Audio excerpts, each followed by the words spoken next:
মাঠে helicopter shot দেখা গেলেও ধারাভাষ্য বক্সে কি দেখা যাবে ধোনিকে? কেন ক্যাপ্টেন কুল মাইক্রোফোন হাতে নিতে একদমই ভয় পাচ্ছেন? উত্তরটা শুনলে আপনিও অবাক হবেন।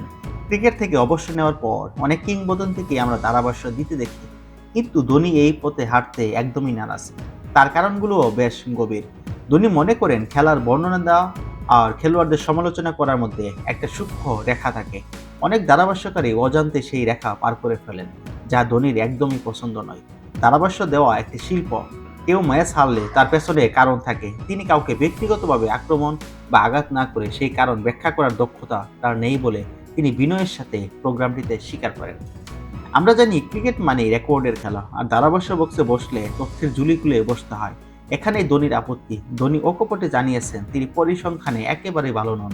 এমনকি নিজের কেরিয়ারে পরিসংখ্যান জিজ্ঞাসা করলেও তিনি হয়তো বলতে পারবেন না। ধারাভাষ্যকারদের তথ্য ও পরিসংখ্যান ঠোঁটের গোড়ায় থাকা উচিত। যারা গোটা একটি যুগের পরিসংখ্যান জানেন, ধারাভাষ্য কক্ষটা তাদের জন্য একদমই মানানসই। মাঠের বাইরে ধোনিকে ফোন হাতে দেখা প্রায় অসম্ভব। এমনকি সোশ্যাল মিডিয়াতেও তিনি অনিয়মিত থাকেন। এর পেছনেও রয়েছে যথেষ্ট কারণ। তার নিজস্ব রয়েছে যুক্তি। ধোনি নিজেকে একজন ভালো বক্তা মনে করেন না। তিনি বরং উল্টো দিকে বসে মানুষের কথা শুনতে বেশি স্বাচ্ছন্দ্য বোধ করেন। ফোনে কথা বলতে তিনি একদমই স্বাচ্ছন্দ্য বোধ করেন না, কারণ তিনি ওপাশের মানুষটির মুখ দেখতে পান না। মানুষের অভিব্যক্তি দেখে কথা বলাটাই তার কাছে আসল যোগাযোগ।